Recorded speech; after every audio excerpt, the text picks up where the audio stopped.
Olá! Hoje a gente vai mergulhar em dois conceitos fascinantes da psicologia, o falso eu e a sombra. A nossa conversa vai se basear bastante no trabalho do Harville Hendricks, né? Especialmente um capítulo do livro Ao Encontro da Sombra. A ideia aqui é, assim, tentar entender como as experiências lá da infância acabam moldando quem a gente é, sabe? E como isso leva a gente a esconder certas partes importantes de nós. E perceber isso, nossa, ajuda muito na autoconsciência. E até para analisar como as pessoas se comunicam, né? Exato. Aliás, é interessante pensar que muitos comportamentos que deixam a gente desconfortável nos outros ou na gente mesma têm raiz lá atrás, né? Na infância. Com certeza.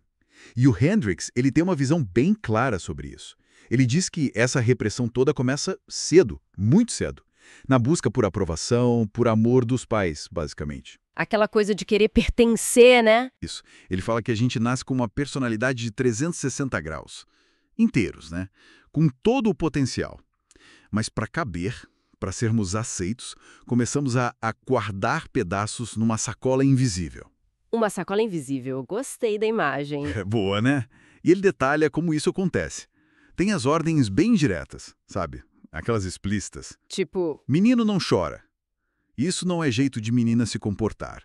Na nossa família a gente não faz isso. Coisas assim bem claras. Proibições mesmo. entendi. O que pode e o que não pode, preto no branco. Exatamente.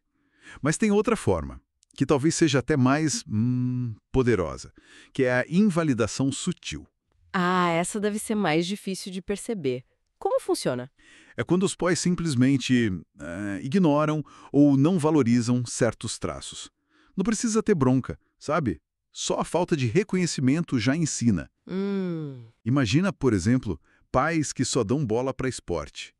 A criança que é mais quieta, mais intelectual, ela pode acabar escondendo esse lado, porque não tem validação, não tem aplauso ali. Entendi. Ela percebe que aquilo não é valorizado. Isso.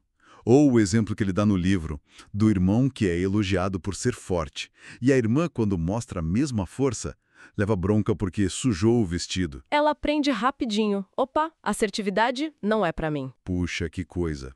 E imagino que o resultado disso tudo seja justamente a criação dessas partes escondidas. A tal da sombra que a gente mencionou. Exatamente. Essas características que a gente aprendeu a ver como erradas, feias, inaceitáveis, elas vão pra sombra. Para o nosso eu reprimido. E ficam lá, quietinhas. Que nada. Aí que tá. Essa parte banida, ela tá sempre pulsando, sabe? Ameaçando vir à tona. E para manter isso escondido, a gente usa defesas. Tipo a negação. A negação é uma delas, sim. Aquela coisa, eu, egoísta? Imagina! De jeito nenhum. Mas a projeção, essa é fascinante. Projeção é quando a gente vê no outro aquilo que é nosso. Perfeito. A gente projeta nos outros justamente os traços que a gente reprime na gente. E a pista, olha que interessante, tá na intensidade da nossa reação. Como assim? Aquela raiva desproporcional, sabe? Aquele julgamento super severo que a gente faz de alguém, muitas vezes isso é um espelho. É a nossa própria sombra gritando ali, refletida no outro. Nossa, faz sentido. Aquilo que mais me irrita em alguém pode ser algo meu, então. Pode ser um grande indicador, sim. É uma pista valiosa. Aquilo que a gente mais detesta lá fora, frequentemente é um eco do que a gente sufocou aqui dentro. Caramba! E onde a gente vê isso rolando no dia a dia? Tem exemplos mais práticos? Aos montes. Pensa, sei lá, naquele colega de trabalho que a gente acha ambicioso demais e isso irrita profundamente. Por que irrita tanto? A intensidade da raiva pode ser o sinal. Talvez a pessoa tenha reprimido a própria ambição, porque aprendeu na infância que ser ambicioso é feio, por exemplo. Entendi. A reação é maior do que a situação parece pedir. Exato. Ou, sei lá, nas redes sociais. Aquela crítica super ácida à artificialidade de um influenciador. De onde vem tanta raiva? Pode ser da insegurança de quem critica sobre a própria autenticidade, a própria máscara social. Putz, é um convite a olhar pra dentro, né? Antes de apontar o dedo com tanta força. É um convite corajoso, né? Porque dói reconhecer. E isso não é só individual, se estende para o coletivo também. Como assim pro coletivo? O livro usa o exemplo da Guerra Fria, Estados Unidos e União Soviética. Cada lado projetava no outro a sua própria sombra. Ah, tipo, acusavam o outro daquilo que eles mesmos faziam ou temiam em si? Exatamente. Ambição de poder, autoritarismo, traços ideológicos que eles negavam em si mesmos. Tudo era jogado no inimigo. Viam lá fora o que não queriam ver em casa. E isso acontece hoje ainda, imagino. Em discursos políticos, talvez. Muito. Discursos muito polarizados, cheios de acusações carregadas de emoção, podem ser um sinal claro de projeção coletiva.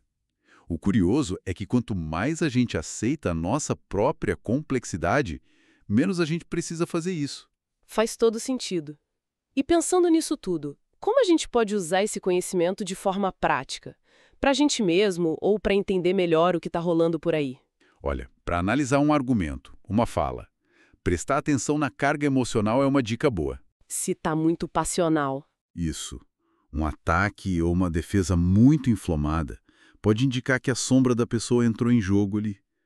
Talvez a objetividade já tenha ido embora, sabe?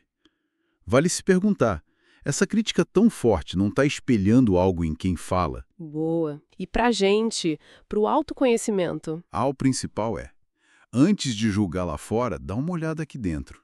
Essas reações fortes, viscerais, a certas pessoas ou atitudes, são pistas de ouro sobre a nossa própria sombra. E o que fazer com essas pistas? Reconhecer, tentar entender, integrar essas partes. Tem gente que chama isso de comer a sombra, no sentido de assimilar conscientemente.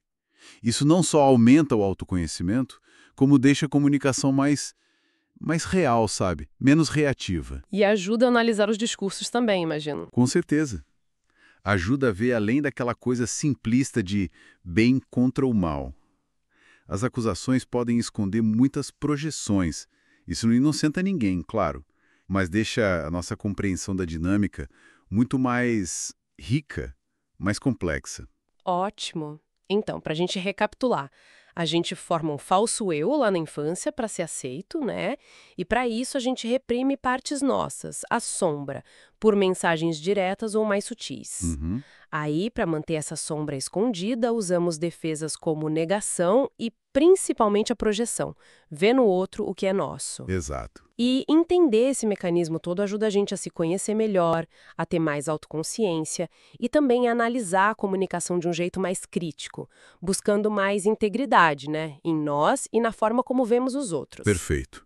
E para finalizar, talvez deixar umas perguntas no ar, inspiradas no que a gente conversou. Ótima ideia. Tipo, quais nãos, quais proibições lá da infância ainda parecem ecoar hoje na vida adulta? E talvez a mais instigante, quais características em outras pessoas provocam uma irritação, um julgamento assim, muito intenso? Será que elas poderiam ser um reflexo de algo que foi reprimido aí dentro?